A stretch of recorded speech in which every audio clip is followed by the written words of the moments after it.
Bangladesh railway পশ্চিমাঞ্চলের সবচেয়ে বড় গুরুত্বপূর্ণ জংশন দিনাজপুরের পার্বতীপুর রেল স্টেশন। প্রতিদিন 4টি রুটে আন্তনগর, মেইল ও লোকাল সহ এই জংশন দিয়ে চলাচল করে 48টি যাত্রীবাহী ট্রেন, চলাচল করে মালগাড়িও। তবে ব্রিটিশ আমলে নির্মাণের পর ছোটখাটো কিছু সংস্কার ছাড়া 4টি প্ল্যাটফর্মের এই স্টেশনে কখনো লাগেনি উন্নয়ন ও আধুনিকতার ছোঁয়া।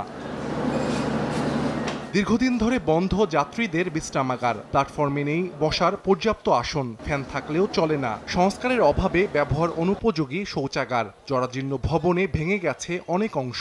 ময়লা আবর্জনা আছে, যেখানে সেখানে মানুষ শুয়ে থাকে, পরিবেশ খারাপ। বিদ্যুৎ আছে স্টেশনে, কিন্তু ফ্যান অফ করে রাখছে। আমি 1.5 ঘন্টা থেকে গরমে বসে আছি। দেখেন মা বোনেরা কিভাবে কষ্ট করে আছে, যাত্রী তো এরা তো টিকিট কাটে তো ট্রেনে ওঠে। ওভার ব্রিজ যখনই উঠি কাঁপে, এটাও ঝুঁকিপূর্ণ। রেলের অফিস আছে, সবগুলি সেই পুরাতন বিল্ডিংই এখন পর্যন্ত আছে। বিষয়টি অবগত স্টেশন কর্তৃপক্ষ জানায়, রেলপথ মন্ত্রণালয়ে চিঠি দেয়া হলেও মেলেনি সমস্যার সমাধান।